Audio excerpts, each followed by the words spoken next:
Hi, I'm Aisha. You are watching Educational Hub. Writing a research report is part of most university degrees, so it is essential you know what one is and how to write one. This guide on how to do a research project for your university degree shows you what to do at each stage, taking you from planning to finishing the project. What is a research project? The big question is, what is a research project? A research project for students is an extended essay that presents a question or statement for analysis and evaluation. During a research project, you will present your own ideas and research on a subject alongside analyzing existing knowledge. So, how long is a research project? The length of a research project will depend on the level study and the nature of the subject. There is no one length for research papers. However, the average dissertation-style essay can be anywhere from 4,000 to 15,000 plus words. How to write a research report. The next section covers the research project steps necessary to producing a research paper. Developing a research question or statement. Research project topics will vary depending on the course you study. The best research project ideas develop from areas you already have an interest in and where you have existing knowledge. The area of study needs to be specific as it will be much easier to cover fully. If your topic is too broad, you are at risk of not having an in-depth project. You can, however, also make your topic too narrow and there will not be enough research to be done. To make sure you don't run into either of these problems, it's a great idea to create subtopics and questions to ensure you are able to complete suitable research. A research project example question would be, how will modern technologies change the way of teaching in the future? 1. Finding and evaluating sources. Secondary research is a large part of your research project as it makes up the literature review section. It is essential to use credible sources as failing to do so may decrease the validity of your research project. Examples of secondary research include peer-reviewed journals, books, scholarly articles, newspapers. Great places to find your sources are the University Library and Google Scholar. Both will give you many opportunities to find the credible sources you need. However, you need to make sure you are evaluating whether they are fit for purpose before including them in your research project, as you do not want to include out-of-date information. When evaluating sources, you need to ask yourself, is the information provided by an expert? How well does the source answer the research question? What does the source contribute to its field? Is the source valid?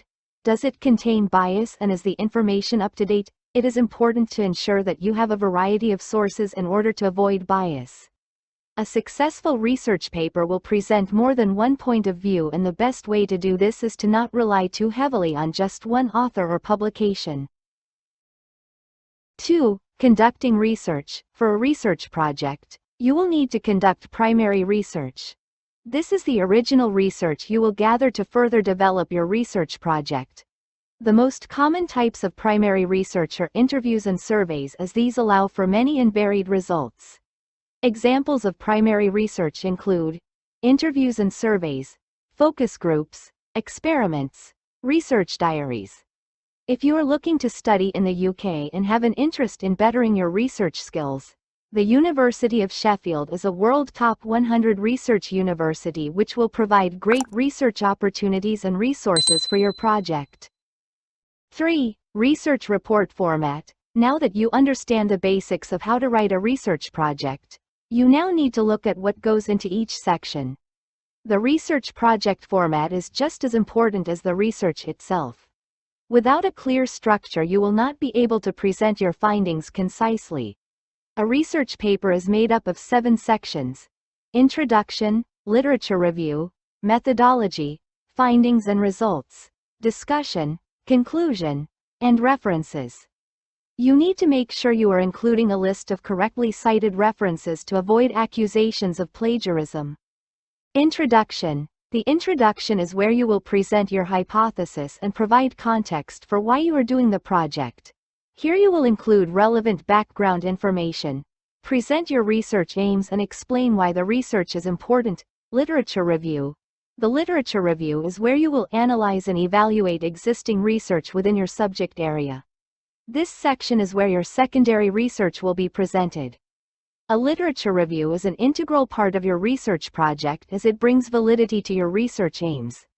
What to include when writing your literature review? A description of the publications, a summary of the main points, and evaluation on the contribution to the area of study, potential flaws and gaps in the research methodology. The research paper methodology outlines the process of your data collection. This is where you will present your primary research. The aim of the methodology section is to answer 2 questions. 1. Why did you select the research methods you used? 2. How do these methods contribute towards your research hypothesis? In this section you will not be writing about your findings, but the ways in which you are going to try and achieve them. You need to state whether your methodology will be qualitative, quantitative, or mixed. Qualitative: first-hand observations such as interviews, focus groups, case studies and questionnaires. The data collected will generally be non-numerical.